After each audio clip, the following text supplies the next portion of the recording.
I was schooled in quite a traditional way. Go away, do your homework, come out with the answer, and let's all hope the answer is correct. It's not true. You don't need to sit there with all the answers. And quite frankly, it's dangerous. Welcome to A Class Act, Conversations in Data and Leadership. I'm your host, Michael, and in every episode, we'll go behind the scenes of great leadership, from key hires and scaling teams to human stories that shape the industry. This is where real conversations happen. Let's get into it.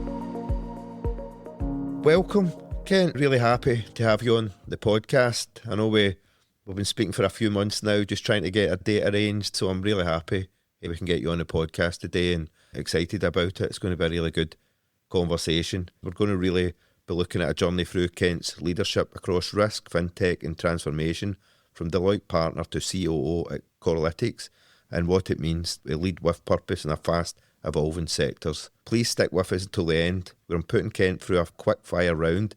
We'll find out what one word his team would use to describe him, his non-negotiables, and the book or principle that shapes how he leads. It's going to be a really good one. Kent, thanks again. Let's rewind to the beginning. What drew you to the world of FinTech? Could you tell us a bit about your story, and has there been a defining moment?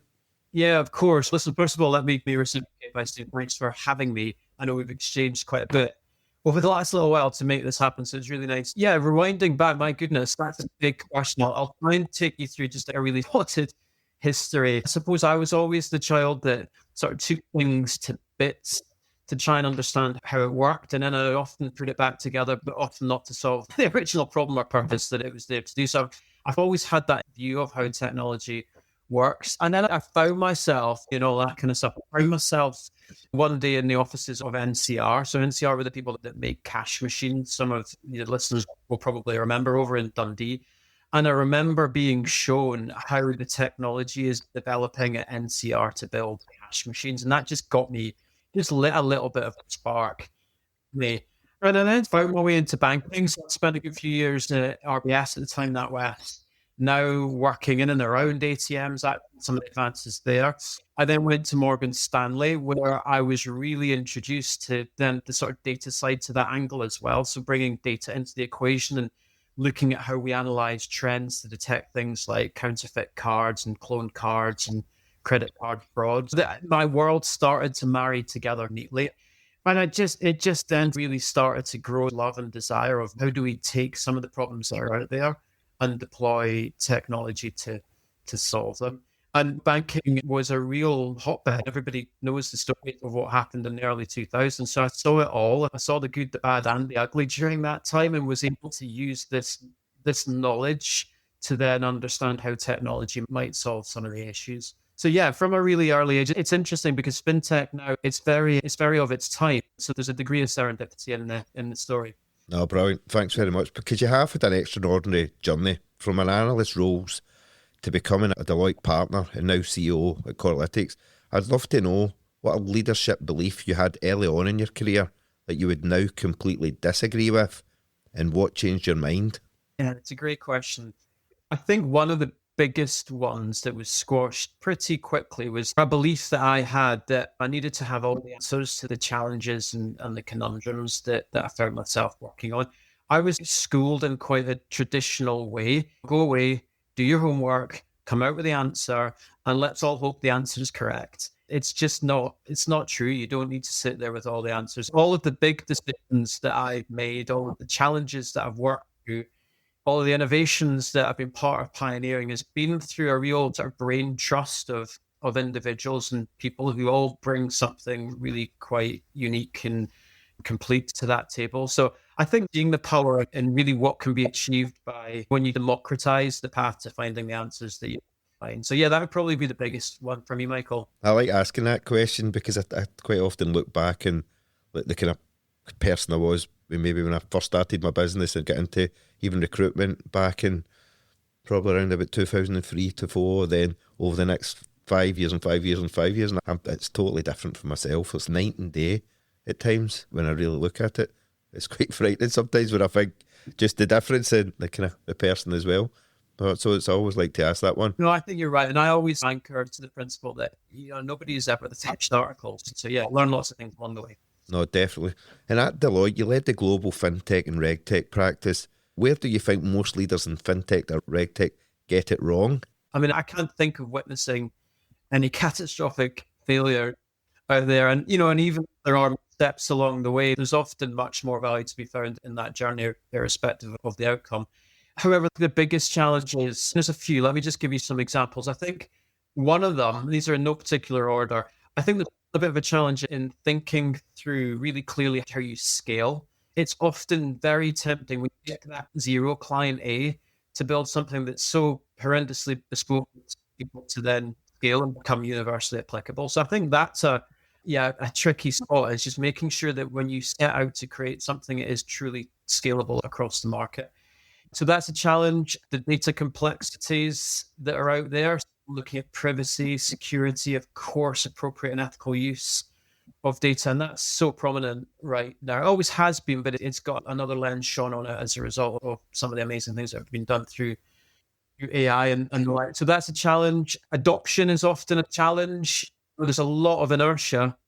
God love our industry. We love financial services. And guess what? The same is true in other industries that I've experienced more recently. There's a lot of inertia. People like to do things in the way they've always done them. Being very focused on how you support adoption so that the longevity of your solution lasting. And then I guess a personal favorite of mine, navigating some of the regulatory requirements. They're for very good reason, but it doesn't necessarily make them straightforward to work through. So when you add all these things up, the challenges, they often take quite a lot of capital to make sure you do them right. So when you embark on, I think, any form of fintech, right, you should have these things in your mind, these things that need due caution and attention. Yeah, definitely. My world's usually kind of data and AI, but I've been spending some time lately in some of the kind of fintech roundtables and listening to different leaders and talking about the regulations and just the struggle trying to get things moving and get things done in some of these environments. Big challenge. AI always seems to come into the conversation anyway, even when you're talking RegTech and FinTech, especially at the moment. Definitely. So it's a big topic of conversation. But what are the keys to building high trust, high performance teams in a highly complex environments like banking and compliance? Yeah, it's another great question. You hinted there to the answer for me, actually. There are two things: trust and building confidence in each other and across the team. Listen, the way I think about this is a very simple equation. If people feel like they're safe, if they feel like there's trust, and if they feel confident, then actually it's pretty amazing what can come out of that. Very few people come to work to do a bad job. So as leaders, I think building trust, confidence, and that environment where there's psychological safety is really important. That has been, I think that sort of penny dropped with me quite early on. Get these three things right: trust, confidence, safety, then you can move mountains, quite frankly. So yeah, those would probably be my sort of short thoughts on that question. Brilliant. Really good. And you've navigated change in both the startup world and corporate environments. What's the hardest call you've had to make that you knew would be unpopular, but necessary at the time? Seen a few, my goodness, but always actually with the right outcome. I think if I go back, I'll maybe share two with you. I'll go back a bit and I'll come to the new term. So remember, and this would be, my goodness, 2010, 11, 12 maybe. I was working for Lloyd's Banking Group. We were doing what's called the Verdi project, Project B. So it was extracting a portfolio to then relaunch as the TSB bank. So that was known as Verdi. So my job was to build a large part of the risk and compliance business and also the fraud and underwriting business. And I remember being faced with a big decision. We had in one part of the country, I think it was around 80 people who, as a result of this, were potentially facing redundancy. And I was faced with this question of, can we retrain those 70 or 80 individuals to do an entirely different job to the job they're doing right now?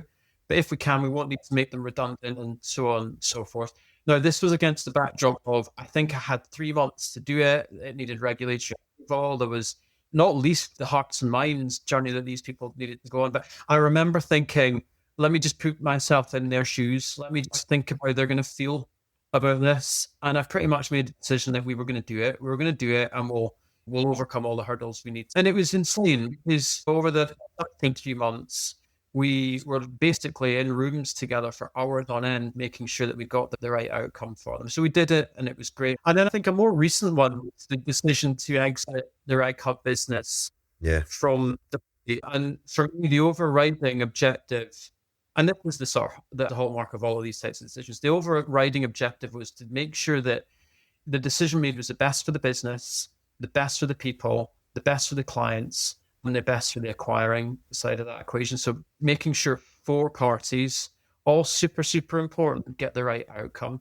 So it's complicated, very time bound, great result. And my goodness, what a great result given where we find ourselves now. But it's complicated and difficult and hard to do. And quite often you see the outcome of big decisions like that, and everyone kind of goes, wow, the outcomes are cool, but there's big decisions to make along the way and consideration. But you kind of always know in your heart what the right thing to do is. You're going to follow that compass.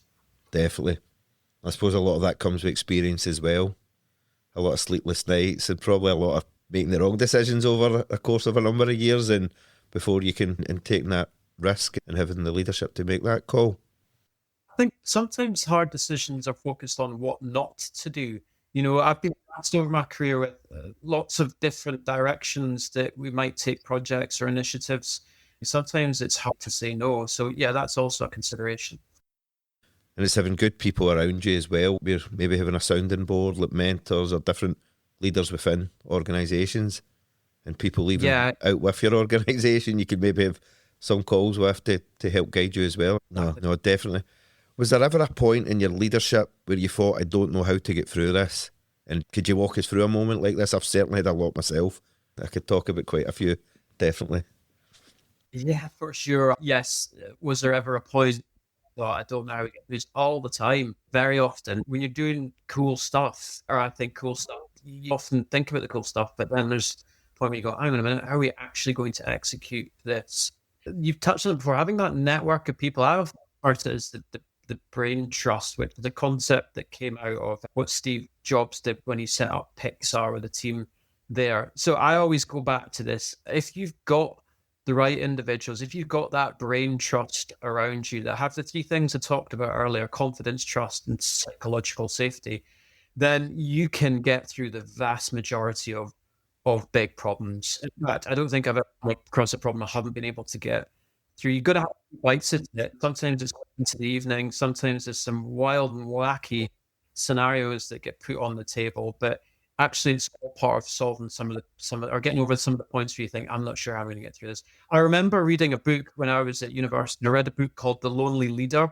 And that concept is massively or ought to be out of date. Cracking big problems is a team sport. I can't say I've ever felt truly lonely in trying to wrestle big decisions, because I know I've got this brain trust in one form or another around me. Yeah, definitely. No, but obviously the podcast is not about myself, but I could go into quite a few situations over the years running my business and trying to kind of build it and grow it, and just different. But a lot of these kind of positions I've been in and situations I've been in, like just turning that corner. And once I've kind of get past that, it's really kind of pushed the business forward as well.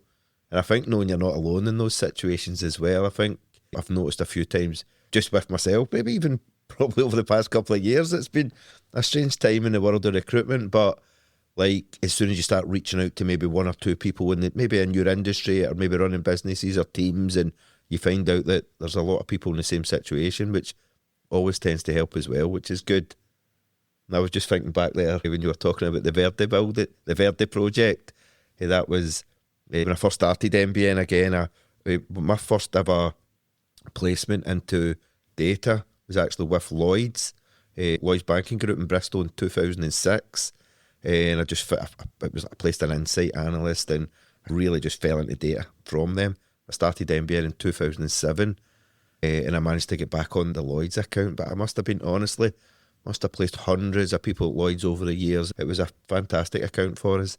It was back in the days when there wasn't so much red tape. You didn't need to go through. You just had good relationships with hiring managers, and it was brilliant. And the Verde project, we were placing people weekly in that Verde project across technology, data. It was brilliant. That brought back a few good memories. It was a great time, and it was one of the maybe one of the very few times when I was afforded the luxury of being able to peel back all the layers of a banking infrastructure and learn about it in a bid to then restack it and see it formed in the TSB infrastructure. It's really taught me a lot, taught me a huge amount about technically how a bank actually works. And then it taught me a huge amount about chasing major transformation and delivering on major transformation. No, definitely. No, that's good. So now at Corlytics, you're at the intersection of tech and regulation. If you had to bet your own money on one regulatory or tech shift shaping the next 3 years, what would it be and why? Yeah, listen, I'm not going to disappoint you here. You're expecting me to say the thing I'm going to say, and I'm going to say it, but then I'm going to give you the reason. Yeah, so for me, artificial intelligence in its variety of different forms and its subsequent forms that will come along in the future, there are three big things that will disrupt, I think, the marketplace. And so number one, I think the onset of agentic frameworks, generative AI, next wave metacognition-based AI is going to absolutely reframe software as a service. I think and this is my humble opinion, but I think the idea of embedding full stack capabilities and platforms and so forth, I think that will start to be overtaken by the next wave of agentic frameworks and networks of agents that guide users rather than necessarily navigating workflow in a software as a service. So I think number one, AI will have a fundamental impact on the SaaS business and sets of businesses within it operate and perform. Number two, and I was reading some stuff recently that came out of the US on AI's ability to adopt metacognition, so this ability to think about what we're thinking about, then put that over the context of a data business. The whole definition of how intelligence is commercialized, I think, is going to fundamentally shift. So those that are not on that journey are going to get left behind in, again, humble opinion. I think the third, AI will fundamentally change some of the capabilities that will be required in the future. Again, my humble opinion, we will call more for people who have an acute understanding and affinity with human science and the application of sort of social science. That to me will become the new skill set demand, where, data, coding, testing, so on and so forth will, I guess, to some respect, become commoditized. It will be all about how do we put human skills and social sciences in the mix. Get my kind of fascination in where I'm spending most of my time at the moment is just in and around the AI leadership, basically, and probably more so across more of the kind of larger enterprise businesses. That's probably more a world I can understand more. I've got colleagues in London that are doing unbelievable work with like venture studios and these startups and scale-ups and events and sat in round tables, and I would still struggle to sit here and tell you what they're doing, but I just know it's fascinating. My world's more the kind of large corporation, the enterprise businesses, and but how they're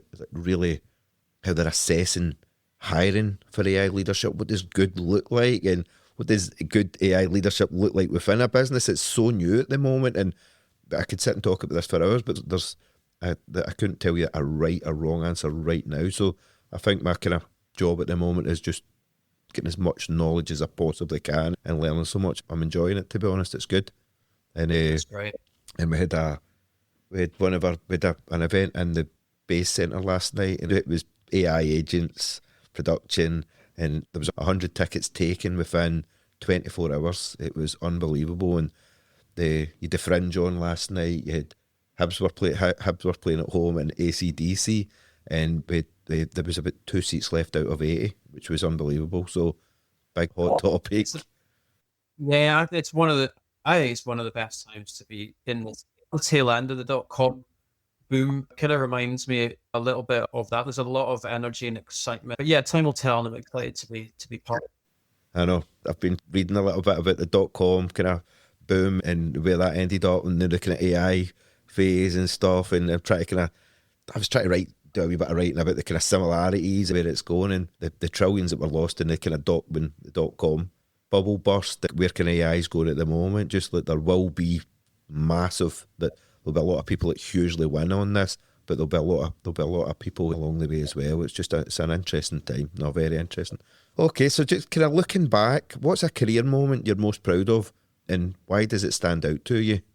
Again, a good question. So I think broadly, the thing I'm most proud of is people over the years that I've had the pleasure to work with. And there is a roll call here that's as long as my arm of people that have done amazing things. And it's just been a real pleasure and joy to work alongside them. And I'm pretty certain I've grabbed a learning from every single one. The delivery and the outcomes are good, but what matters, I think, the most is going through these experiences and things together.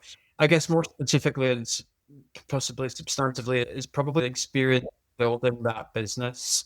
Deloitte were incredible, the capacity and oxygen they gave to supporting the build of that platform. And there was a huge amount of energy amongst the team and the group. I remember it feeling quite busy. It felt like we were in this big race. Good things kept happening and spirits were high. And so that to me was a really proud moment. But again, the first thing I go to when I think about that is just the individuals that are part of that business and that story. Probably no specific moment. Really, just that what has it felt like when it's been good? Obviously, I've known you for years, so I witnessed a lot of what you were doing in the UK and Deloitte and what you were building and bringing to the industry and the change you made. It was impressive to see. No, hats off to you there. It was an amazing job. Amazing job you're still doing as well, so that's good. And what is the number one piece of advice you would give to future leaders trying to step into the unknown, whether it's consulting, fintech, operational leadership, or business in general? So, look, I think the ability to step into the unknown is one of the greatest gifts we're awarded as humans. We stand out as a species because we're inquisitive, because we ask questions, because we're able to be humble, or at least the majority of us are able to be humble.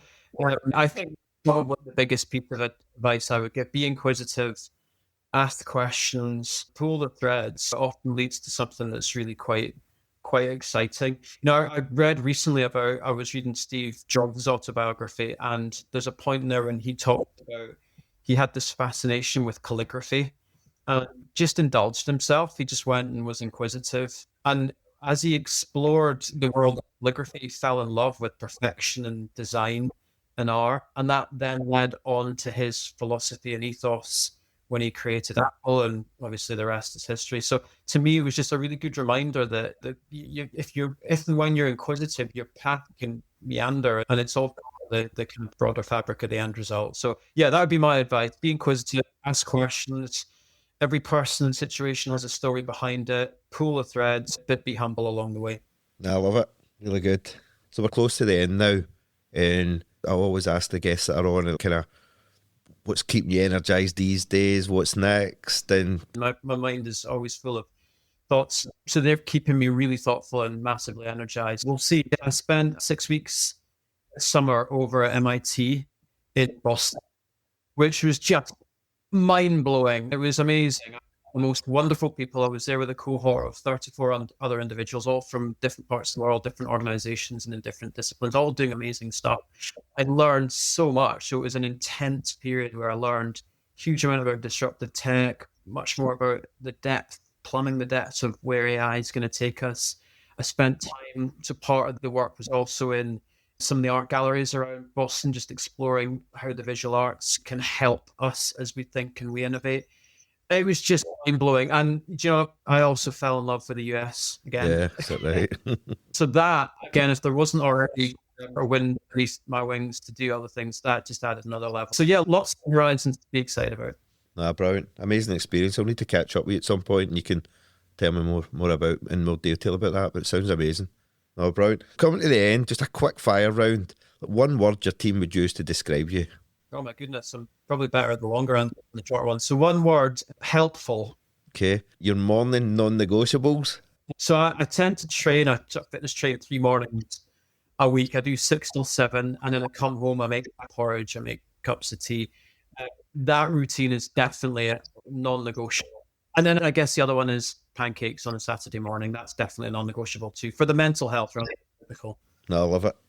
And a book, quote, or principle that shaped how you lead. Okay. So I think a quote would probably be, so Marcus Aurelius is one of the great Stoics, and many years ago wrote a book about that. And he has a phrase in there: amor fati, Latin, or love your fate. And that really helps to remind me that wherever life is taking you, then just fall in love with it, behold. And then a book I read recently, I just finished a book by an author called Richard Flanagan. He's got a series, I think, on BBC One at the moment. That's not the book I read. The book I read was a book Question 7. I saw him at the book festival. That's a really important and timely book, just sort of stitching together some really important historical stories with some own life experiences. So yeah, Richard Flanagan, Question 7. Look it up. And Love Your Fate. Love that, actually. Really do. I'll remember that one. I think I'll actually write that one down.